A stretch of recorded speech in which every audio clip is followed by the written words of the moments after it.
तर आम्ही आलेलो आहोत आज आमच्या फ्रेंडच्या घरी, मॅडम मी. तर जाते आता आतमध्ये.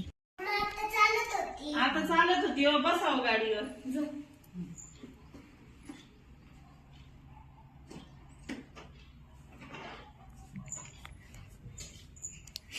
आपण थायलंड जसं राहिलेले आता 25 दिवसामध्ये कसं अचीव करू शकतो.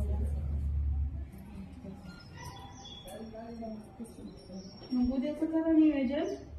तसं सगळ्यात असणारच आहे. सोनम मॅडम हे फ्री आलंय, त्याच्यानंतर आडूसा फ्री आला असेल, एक मसाला टी फ्री आला असेल. बिल खालचं बिल, जॅगरी पावडर आणि मसाला टी एवढं फ्री आलंय. एवढे 70% सगळ्यांच्या पाणी.